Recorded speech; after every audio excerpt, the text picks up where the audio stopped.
अल्लाह ताला ने फरमाया इन्नल्लज़ीना युहिब्बूना अन तशीअल फ़ाहिशा, फरमाया बेशक जो लोग ये चाहते हैं कि मुसलमानों में बेहयाई को फैला दें, फ़ुहशा को आम कर दें, बुरी बातों को लोगों के अंदर फैला दें। किन लोगों में? फिल्लज़ीना आमनू, वो लोग जो ईमान ले आए, जो ईमान वालों के अंदर बेहयाई फैलाना चाहते हैं। और कुरान मजीद के अल्फाज बड़े काबिल गौर हैं। फरमाया इन्नल्लज़ीना युहिब्बूना, बेशक वो पसंद करते हैं, वो चाहते हैं कि अंतशी अल्फ़ाहिशातु फिल्लज़ीना आमनू, कि बेहयाई फैल जाए उन लोगों में जो ईमान लाए हैं। तो मालिक फरमाता है लहुम अज़ाबुन अलीम, इन लोगों के लिए दर्दनाक अज़ाब है। और ऐसा नहीं है कि ये क़यामत तक इंतज़ार करेंगे फिर इन्हें अज़ाब दिया जाएगा। ये अज़ाब कहाँ कहाँ मिलेगा? फिद दुनिया वल आखिरा। जो मुसलमानों में बेहयाई फैलाने को पसंद करते हैं उन्हें दुनिया में भी अज़ाब होगा और आखिरत में भी अज़ाब होगा। और अज़ाब भी अज़ाबुन अलीम, दर्दनाक अज़ाब होगा। फरमाया वल्लाहु यअलमु व अंतुम ला तअलमून, अल्लाह जानता है तुम नहीं जानते। हया और वज़ादारी को कायम रखना। देखे ना, सबसे ज़्यादा बेनियाज तो अल्लाह है ना, लेकिन अगर हुजूर फरमाएं कि रब भी हया फरमाता है। हुजूर सैयद आलम अलैहिस्सलाम फरमाते हैं अल्लाह हया फरमाता है कि उसका बंदा उसके सामने हाथ फैलाए और अल्लाह उसके हाथों को खाली वापस कर दे। अल्लाह हया फरमाता है। क्या माना है? कि अल्लाह तबारक व तआला लिहाज करता है इस बात का कि उस बंदे की उम्मीद ना टूट जाए। रब की बारगाह से जो उसकी तवक्को है वो तवक्को ना ख़त्म हो जाए। माना क्या हुआ? आप वज़ादार रहें, आपके मिजाज में रख रखाव। बाज़ लोग बाज़ोकात ऐसी बात बोल देते हैं, ऐसी बात कर देते हैं, इस तरह की गुफ्तगू उनसे सरजद होती है कि वो महसूस होता है कि जो इस बंदे की शख्सियत है ना, जो इसकी पर्सनैलिटी है, उसके साथ वो बात मैच नहीं हुई। तुझे तो बहुत ज़्यादा ख्याल वाला होना चाहिए, तेरे मिजाज के अंदर तो बहुत ज़्यादा वज़ादारी होनी चाहिए। नबी पाक सल्लल्लाहु ताला अलैहि वसल्लम ने फरमाया रब हया करता है। और एक मकाम पे हुजूर ने फरमाया जब सफ़ेद दाढ़ी वाला मुसलमान कब्र में जाता है तो अल्लाह फरिश्तों से फरमाता है इसे अजाब ना देना, मुझे हया आती है। लेकिन अगले लफ्ज़ जो हुजूर ने बयान फरमाए वो समझने वाले हैं। फरमाया रब कहता है मुझे हया आती है, तो बंदे को भी तो हया करना चाहिए, इसको भी हया करना चाहिए कि कोई तो मौका ऐसा हो जब मैं कोताहियों से बचूं। अब अगर मेरी उम्र के तकाजे बढ़ गए हैं तो मेरे हिल्म के तकाजे भी बढ़ जाएं, मेरी वज़ादारी के। वो हज़रत हाफिज़ सादी रहमतुल्लाह अलैह ने एक मकाम पे फरमाया करने लगे मैंने 20-22 साल के बूढ़े भी देखे और मैंने 80-90 साल के नौजवान भी देखे। हुजूर ये क्या बात हुई? फरमाने लगे उम्रें बड़ी ज़्यादा हो गई हैं लेकिन अपने मिजाज के लिहाज से वज़ादार बचपना है तबीयत। अभी भी आदात ऐसी हैं कि जिनमें गौर करने की ज़रूरत। और फरमाते हैं कुछ लोग ऐसे हैं कि उम्रें थोड़ी हैं लेकिन उन्होंने अपने आप को समेट लिया है, बाज़ चीज़ों पर अपने ऊपर पाबंदी कर ली है, बाज़ चीज़ों का लिहाज करते हैं, कुछ मामलात से बड़ी हिम्मत करके बचते हैं। फिर उन्होंने नतीजा निकाला, कहने लगे मैं इस नतीजे पे पहुंचा हूं कि बुजुर्गी उम्र के साथ नहीं होती, इल्म और हिल्म के साथ होती है। इल्म और हिल्म के साथ बुजुर्गी का ताल्लुक है। तो अपनी आने वाली नस्ल को वज़ादार किया जाए, उसके अंदर हया पैदा की जाए, उन्हें इस बात का लिहाज दिया जाए कि आप मजाक करें लेकिन उसकी भी तो हद हो ना। आप यकीन करें बाज़ लोग दादा के साथ शुगल कर रहे होते हैं, अपने दादा के साथ उसका मजाक बना रखा, माज़ल अपने वालिदैन के बारे में बातें करके वो हंस रहे होते हैं। और कई दफ़ा वालिदैन सपोर्ट कर रहे होते हैं, कहते हैं ये बड़ा इसका मजाक वाला मिजाज है, मुझे भी माफ़ नहीं करता। तो आप इसे क्या बना रहे हैं? जब यहाँ भी इसका पर्दा कायम नहीं है तो फिर इसका पर्दा कहाँ कायम होगा? इसकी तबीयत के अंदर ठहराव होना चाहिए। वो लोग तो वहाँ भी वज़ादार थे जहाँ बात करने की ज़रूरत है। नबी पाक अलैहिस्सलाम ने सहाबा से पूछा, कि वो कौन सा दरख्त है जिसकी मिसाल मोमिन की तरह है। तो हज़रत अब्दुल्लाह इब्न उमर फरमाते हैं मुझे सवाल का जवाब आता था कि वो खजूर का दरख्त है, लेकिन चूंकि हज़रत उमर बैठे थे मेरे वालिद, चूंकि हज़रत सिद्दीक़ अकबर बैठे थे, चूंकि हज़रत उस्मान गनी बैठे थे, चूंकि इल्म हिकमत के ताजवर मौला अली बैठे थे, मुझे जवाब आता था। लेकिन हज़रत अब्दुल्लाह इब्न उमर फरमाते हैं हया माने थी, हया ने मुझे मना किया कि इतने बुजुर्ग बैठे हों और तू जवाब देता फिरे। हमारे मुफस्सिरीन कराम ने यहाँ लिखा है कि असातिज़ा और मशाइख की मौजूदगी में इल्म बताना भी मना है।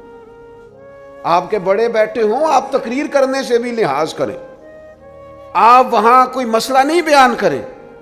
यहाँ तो बड़े मामलात और हो जाते हैं। हमें अपने बुजुर्गों के सामने एक ख़ास वज़ादारी वो बंदे को खूबसूरत करती है। हज़रत अब्बास हुजूर के चचा हैं, उनके बेटे जनाब अब्दुल्लाह इब्न अब्बास फरमाते हैं मेरे वालिद से किसी ने पूछा था आप बड़े हैं कि नबी पाक? तो बड़ी सादी सी बात है, चचा बड़ा ही होता है उम्र में, आप बड़े हैं कि नबी पाक? तो ये वज़ादारी है, ये कमाले वज़ादारी है। ये उन लोगों का तरीका है जो बड़े रसीले सजीले, जो बड़े खूबसूरत लोग होते हैं, जिनके लहजों से लफ्ज़ नहीं शहद टपकता है। हज़रत अब्बास रदी अल्लाह ताला अन्हु फरमाने लगे क्या कहा तुमने, मैं बड़ा हूँ कि हुजूर? फरमाने लगे बड़े तो हुजूर ही हैं, पैदा पहले मैं हुआ था, विलादत पहले मेरी हुई थी, बड़े बहरहाल वही हैं, पैदा पहले मैं हुआ था। ये जो वज़ादारियाँ हैं, ये जो खूबसूरतियाँ हैं, ये जो आपके मिजाज के अंदर खूबसूरती है, ये जो लहजे के अंदर हुस्न है, ये एक बड़ा ज़रूरी काम है। बहुत सारे लोग दीनी लोगों से मसला पूछने आते हैं, लेकिन उनमें 60% लोग वो होते हैं जो मसला पूछने नहीं आते, मुफ्ती साहब को मसला बताने आते हैं। मेरी तरह का बंदा तो चूँकि ज़रा जल्दी कायल हो जाता है, वक्त थोड़ा होता है, तो बहुत सारा टाइम नहीं दे पाते। तो मैं कहता हूँ कि आपके ख्याल में जो मुझे कहना चाहिए वो आप मुझे बता दें, मैं आपको कह देता हूँ, क्योंकि आप जो चाह रहे हैं वो तो है आपकी मर्ज़ी का फतवा।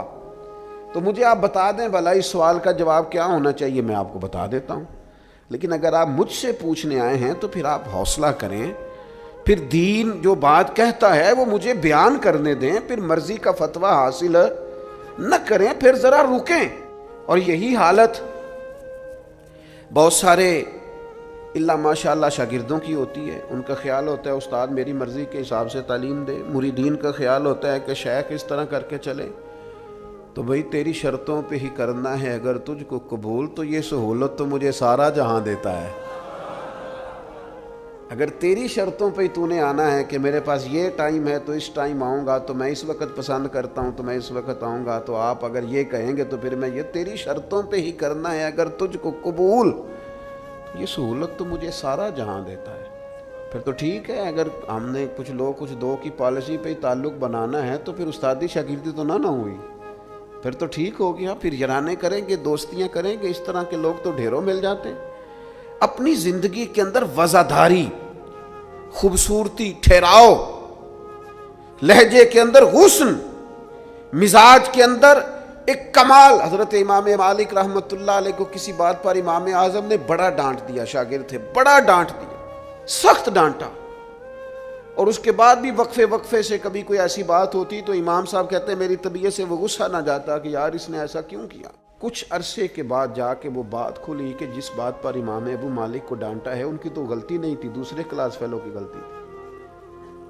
उनकी तो ये, उन्होंने तो ये बात कही नहीं, तो किसी और ने कही थी और नाम उनका लग गया। बच्चे कर देते हैं ना शरारत, किसी ने की नाम किसी। तो इमाम आज़म अबू हनीफा रहमतुल्लाह अलैह इमाम मालिक से कहने लगे बेटा तुमने बताया क्यों नहीं, इतनी डांट खा ली। हज़रत इमाम मालिक ने सर झुका लिया, कहने लगे हुजूर लोगों के जिस्मों पर लोगों का एहसान होता है, मेरी तो सांसों पर भी तेरा एहसान है, मेरी सांसें भी तेरी मकरूज हैं। ये जो लोग मालिक को जानते हैं ये इस निस्बत से जानते हैं कि ये अबू हनीफा की गली में आता जाता है। सोनिया ज़िंदगी में जितना नाम और उरूज पाया तेरे सदके पाया, 4 झिड़कियाँ ना सह सकता तेरे नाम पर, मैंने पसंद नहीं किया। और फिर आपने पूछा भी तो नहीं ना कि बताओ, आपने कहा डांट खानी है तो दुख कबूल मोहम्मद बख्शा बस राजी रहन प्यारे। कोई हरज नहीं। आपने कहा डांट खानी है तो खा लेती, इसमें हरज वाली कौन सी बात। ये खास वज़ादारी, ये खास खूबसूरती। मैं आपसे अर्ज करूं, हमारे घरों में जो बड़े बूढ़े होते हैं ना, वो जब पढ़ी लिखी बहू लेके आते हैं ना, तो उसका मतलब ये थोड़ी होता है कि बेचारे हामते कामते रहेंगे, डरते रहेंगे कि जनाब बहू बड़ी पढ़ी लिखी है या दामाद बहुत पढ़ा लिखा है तो कोई ऐसी बात ना हो जाए कि वो कहे हो बाबे को तो पता ही नहीं। पढ़ा लिखा वो बंदा होता है जो दूसरों के मिजाज की रियायत करे, जो थोड़ा सा समझे कि मेरी इस चीज की वजह से कोई शख्स किसी कमजोरी का शिकार तो नहीं हो रहा। अगर आपने तरबियत की है तो फिर तरबियत का माना तो ये होना चाहिए कि उसे अदब भी करना आए, प्यार भी करना आए, घर के बुजुर्गों के हक में उसके रवैये में नरमी भी आए। और अगर आपने तरबियत ये की है कि हम चुमा दिगरे ने तुम्हारी तरह का दूसरा कोई नहीं, तो फिर याद रखो अगर तुम्हारी तरह का दूसरा कोई नहीं ना, तो फिर तुम्हें भी कोई मानने को तैयार नहीं है। फिर जाली रौब और होता है और दिलों में मोहब्बत और होती है। फिर इन चीजों में फर्क होता है। अगर आप तालीम याफ्ता हैं तो आप दूसरों के मिजाज की रियायत करें।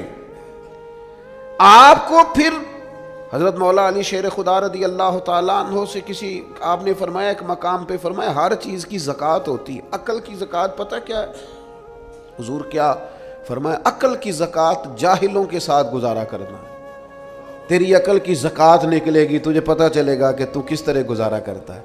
और अगर तू जाहिल से गुजारे नहीं कर सकता तो फिर इसका मतलब ये है कि तूने इल्म को समझा। अजीज़ दोस्त, आप गौर फरमाएं और इस पर आप तवज्जो रखेंगे कि वज़ादारी, लफ्ज़ों का चुनाव। कुरान मजीद ने कहा या अय्युहल्लज़ीना आमनू ला तक़ूलू राइना वक़ूलू ज़ुरना। ऐ ईमान वालो, तुमने जब मेरे महबूब से बात करनी है तो राइना नहीं कहना, उनजुरना कहना है। ये नहीं कहना हुजूर समझ नहीं आई रियायत कर दे, ये कहना या रसूल अल्लाह एक नज़र करम कर दे, ज़रा बात दोबारा समझा दें। आप अच्छे जुमले तलाश के वज़ादारी के साथ, एक ख़ास हया के साथ। हज़रत मौला अली शेर खुदा फरमाते हैं हुजूर से मसला पूछना था। मसला पूछना बड़ा ज़रूरी काम है। अगर आप मसला दरियाफ्त नहीं करते तो बड़ा अरसा तक माहौल इस तरह का रह जाता है कि जिससे आप जहालत में ही वो काम करते रहते हैं। मसला पूछेंगे तो बात बेहतर होगी, आप बात पूछ लेंगे, बात क्लियर हो जाएगी, आप फिर साफ़ सुथरे मामले के साथ अमल कर सकेंगे। तो हज़रत मौला अली कहते हैं हुजूर से मसला पूछना था। अब सवाल करना बड़ा ज़रूरी है, खुद हदीस पाक में मौजूद है, सवाल करना आधा इल्म है। लेकिन हज़रत अली कहते हैं नबी करीम से मसला पूछना था, मैंने महीनों इंतज़ार किया, हफ्तों इंतज़ार करता मैं। मेरा ख्याल था कि मैं सवाल की तकलीफ़ भी ना दूँ, कोई और आ जाए आके हुजूर से मसला पूछ ले। हया मानी थी मैं दामाद हूँ हुजूर का रिश्ते में। कुछ ऐसी बातें हैं जो हया के मानिद मैं सवाल ना करता। मेरा दिल होता कोई और पूछ ले, वो पूछेगा, हुजूर बताएंगे, साथ मेरा मसला भी हल हो जाएगा। लेकिन जहाँ लोग बेबाकी को और बेहयाई को कहते हैं जी ओहो हो मैं परवाह नहीं करता, तो ये तो भाई आप नहीं परवाह करते तो आपकी मर्जी है। और हमारे ज़माने में वैसे भी जो ज़्यादा बदतमीज़ होता है उसका उरूज भी ज़्यादा होता है। बदतमीज़ों से लोग डरते हैं। बदतमीज़ जो हुआ लोग उससे डरते हैं, कहते हैं ये कोई ऐसी बदतमीज़ी कर देगा कि बाद में दिक्कत होगी। वो शरीफ आदमी उससे झिझक रहा होता है, वो समझ रहा होता है मैं बड़ी शय हूँ, तू कुछ भी नहीं है भाई, तू बदतमीज़ है। और कुछ लोग गंद से इसलिए बचते हैं कि इसमें रोड़ा फेंका तो छींटे पड़ेंगे, फिर कपड़े बदलने पड़ेंगे, नहाना पड़ेगा, इसलिए लोग बच के गुजरते हैं। और तेरा ख्याल है कि तुझसे बड़ा लोग डरते हैं। तो अपनी ज़िंदगी में वज़ादारी, शर्म हया। अब देखिए सैयदा आयशा सिद्दीक़ा रज़ी अल्लाह ताला अन्हा इरशाद फरमाती हैं नबी पाक अलैहिस्सलाम अरब की कवारी लड़कियों से भी ज़्यादा हया वाले थे, शर्मीले थे। हुज़ूर अलैहिस्सलाम फटाफट बेबाक होकर किसी से कोई बात ना करते। अब देखें सहाबा ग़ुलाम है रसूल पाक के, अगर हुजूर किसी का नाम लेके भी उसकी तरबियत करना चाहें तो वो आदमी खुश होगा, सआदतमंदी होगी। लेकिन हुजूर को किसी शख्स के बारे में बताया जाता ना फ़लाँ ने ये बात की है, तो कभी नामिनेट करके उस बंदे के सामने बात नहीं करते। ये वज़ादारी वाला मामला है। तो महबूब क्या फरमाते, हुजूर फरमाते लोगों को क्या हो गया है, अब उन्होंने इस तरह करना शुरू कर दिया। वो एक की बात होती सबको समझ आ जाती और उसके भी साथ लगते इस्लाह हो जाती। अपनी मिजाज से अपनी वज़ादारी को ख़त्म नहीं करें, अपने लहजे को ख़त्म ना करें। मैं मजहबी स्टेजों पे देखता हूँ, मुझे बड़ी तकलीफ होती।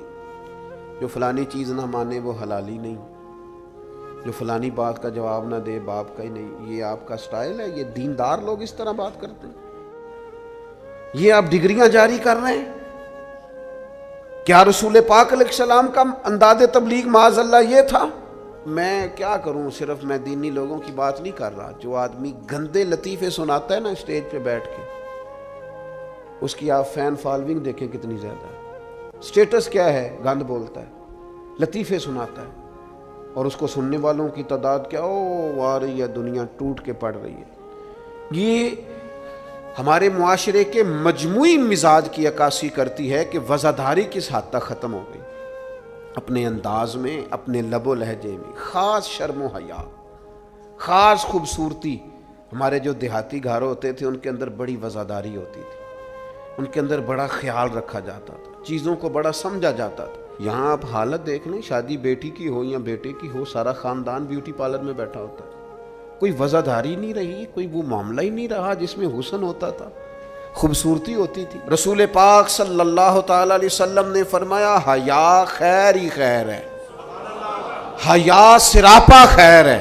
तेरा झुका झुका लहजा, तेरे झिझकते लफ्ज, तेरी ठहरी ठहरी बातें, तेरा जरा सिमट कर चलना, सिमट कर बात करना, तेरे लहजों का ठहराव, गोया ये वो ठंडी हवा है जो चलेगी तो सही पर किसी को फायदा देगी, नुकसान नहीं देगी। लेकिन अगर तेरा ख्याल तूफान बनने का है, फिर ऐसा ना हो कि दरख्त भी टूटें, रास्ते भी बंद हों, इमारतें भी गिरें। हुजूर ने फरमाया, हया खैर ही खैर है। हया जहां आती है खैर लाती। नबी पाक सल्लल्लाहु ताला अलैहि वसल्लम एक जगह से गुजरे, ये बुखारी में मौजूद है। तो एक शख्स अपने भाई को समझा रहा था, उसे कह रहा था, यार तू तो बड़ा ही शर्मिला है, इस तरह भी कोई काम होता है? तेरी शर्मो हया की वजह से बड़े मसाइल बनते। भाई भाई को डांट रहा था कि तू इस कदर ज्यादा झिझकता है, शर्मिला है कि बड़े हमारे मसाइल खराब हो गए तेरी झिझक की वजह से। तो हुजूर करीब से गुजरे तो ये मेरे करीम का अंदाज देखिए, हुजूर फरमाने लगे, इसे कुछ ना कह, इसे छोड़ दे, इसलिए कि हया तो ईमान का हिस्सा है। हया तो ईमान का हिस्सा है। और एक हदीस में हुजूर ने फरमाया, 70 से ज्यादा शाखें हैं ईमान की, और हया भी ईमान का हिस्सा है। आप वज़ादार रहें, आप में खूबसूरती रहेगी। आप थोड़ा सा इंतज़ार में रहें, आप थोड़ा सा रुकें। आप कोई अपने मिजाज के अंदर कोई ऐसा छिछोरापन पैदा नहीं करें जिससे आपकी तबीयत, आपका लहजा, आपका अंदाज, आप यकीन करें संजीदा लोग तो हुजरों में चले गए। एक बहुत बुजुर्ग थे, आलिम भी थे, तो कुछ सियासी सूझबूझ अच्छी रखते थे। मेरी उनसे मुलाकात हुई तो मैंने उनसे कहा कि साहब आपको तो बड़ा अच्छा सियासतदान समझा जाता था, तो क्या हुआ आप छोड़ गए? कहने लगे, मौजूदा सियासत से वज़ादारी रुखसत हो गई है, लिहाजा हमने भी इरादा किया है कि अब ये दामन बचाने वाला काम है, लिहाजा कब्ल अज़ वक़्त भरा मेला छोड़ देने का इरादा किया है। अब ये माहौल हमारे वाला नहीं रहा, दामन बचाने का इरादा किया है कि इसमें वज़ादारी नहीं। मेरे अजीज़, कभी भी अपने मिजाज से, अपने मर्तबे से, अपने वक़ार से नीचे उतर कर कभी कोई बात ना करें, कभी कोई कारोबार ना करें, कभी कोई लेन देन ना करें। आप अपनी वज़ादारी, अपना हुस्न, अपने ईमान और तकवे के समारात की हिफाजत करें, किसी जगह कोई कमज़ोरी नहीं दिखाएं। आप उस खूबसूरती का शिकार रहें जो इस्लाम ने अता की, और उसे अपने दामन में बहुत बड़ी नेमत समझ के समा के रखें, कोई कमज़ोरी ना दिखाएं। थोड़ी सी मुश्किल होती है जब इंसान ज़माने के साथ मिल के नहीं चलता, तो मुश्किलात आती हैं थोड़ी बहुत। जब दौर के मुताबिक फैशन नहीं करता तो जाहिर है उसे लोग पेंडू भी कहते हैं, उसे जाहिल भी कहते हैं, उसे ये भी कहते हैं कि इसे शऊर कोई नहीं। ये ताने थोड़े बहुत सुनने पड़ते हैं, लेकिन आपकी वज़ादारी, आपके वक़ार में, आपके लहजे में किसी किस्म की कोई कमज़ोरी नहीं आनी चाहिए। आप एक नमूना हैं, और ये मत समझिएगा कि लोग सिर्फ आपकी तकरीर से तासुर लेते हैं। आपका नमूना अमल आपके घर से लेकर दोस्तों की महफिल तक वो शुमार किया जाता है।